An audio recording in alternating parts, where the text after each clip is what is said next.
Good afternoon. Thank you for joining us today at the Rehabilitation Hospital of Northern Indiana. For this month's topic of discussion, we're going to learn about orthopedics, wrist and hand injuries. Today we have the honor to have Dr. Fuller with us. Dr. Fuller, tell us a little bit about your background and training. Sure. First of all, thank you for having me. I'm excited to be here and to share some information. I'm originally from Chicago, Illinois. I attended the University of Notre Dame and graduated in 2005. I then went back to Chicago to the University of Chicago for medical school, and that was a 4-year medical school program. I stayed an additional 6 years to complete a plastic surgery residency where I rotated through general surgery and plastic surgery. I then spent an additional fellowship year in Baltimore through an orthopedic hand and upper extremity fellowship where I really honed my skills on hand, wrist, and upper extremity. And then from Baltimore, I was recruited back to the South Bend area and joined South Bend Orthopedics 6 years ago, and have been very happy in providing to the community so far. It's wonderful. Thank you. Thank you. What are some common hand and wrist injuries that we're seeing, especially in the winter months? Yeah, and so the Midwest really has two different seasons, in my opinion, from a hand and wrist perspective. There's the hot season where people are active outdoors and there's a lot of higher mechanism injuries to the hand and wrist. And then in the winter time, it's really just the slippery ice that is a huge deal. And so even this week in the office, I've seen several patients just with slips and falls on the ice, and that can cause wrist fractures, wrist injuries, and also finger fractures and dislocations.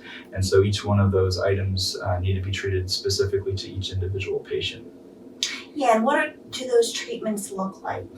Yeah, and so, for my practice, I try to treat each patient uniquely and individually, and it's really a team approach between the family members, the patient, and myself as what their goals are. If they're a high-level, high-performing individual, you want to try to return them back without any restrictions, and essentially the assessment is both the physical exam as well as the x-rays or the radiographic evidence that exists. And so we'll actually take a look at it together. I'll zoom in on the pictures, I'll point out the fractures or the injuries, and then make sure that corroborates with the physical exam, and then determine what their limitations are, what their pain level is, and then really give them options. I try to give each patient the option, steering them towards the choice that I think would be ideal for them, but ultimately leading to a team decision. And largely, specifically for finger fractures, dislocations, and then wrist injuries, including the distal radius fractures, it's either surgery or non-surgical, and that includes casting, splinting, or actually a surgery where typically that surgery is an outpatient procedure. Okay. What does the recovery look like? Yeah, and so I'll talk with the patients and family that either we choose surgery or non-surgery. Okay. The recovery is the same. It takes about 6 weeks for the distal radius to heal or your wrist fracture to heal.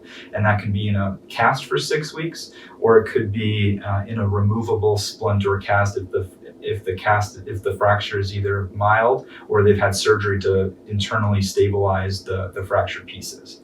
The surgery, if that becomes an option and that's necessary just based on how bad the injury is, that is actually an outpatient procedure that can take as little as 25 to 40 minutes of time.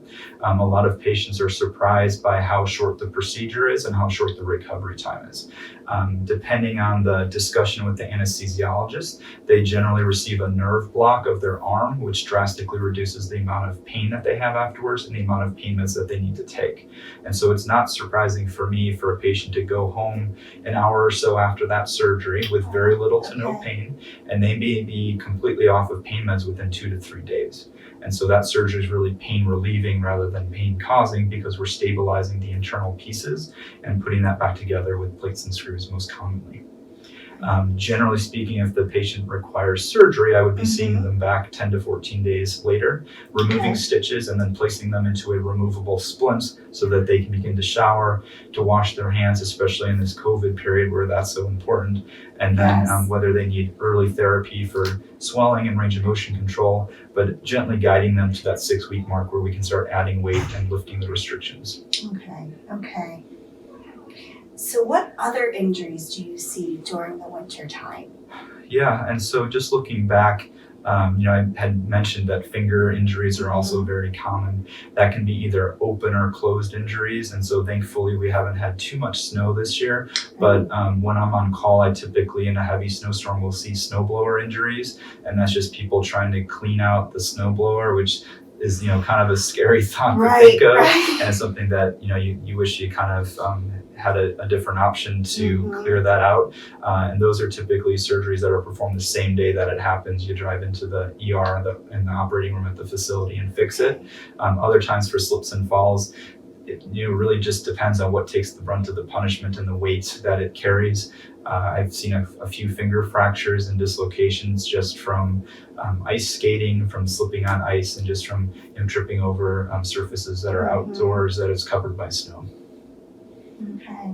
And so Interest. Yes. And the treatment is really the same for those as well. Okay. I would say many more finger fractures can be treated non-operatively, and that's always the goal. Even though I'm a surgeon, I enjoy operating. It's my passion. The goal is always what can we do from the least complex into the more complex, and if their exam fits the standards of care and meets requirements as far as their range of motion, the x-rays are within the normal parameters, the goal would be early motion, protected, and then just serial exams, seeing them in the office frequently to make sure that they reach their highest point.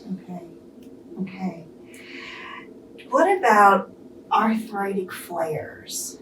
Yeah, and so it's interesting in the winter times, typically cold weather, and having been in the Midwest my whole life, it's hard for me to know whether patients in Texas or Florida have the same issues, but I often see patients who come in thinking that their fingers are either inflamed, infected, where in fact they're having arthritis flares that tends to be worse in winter or cold conditions.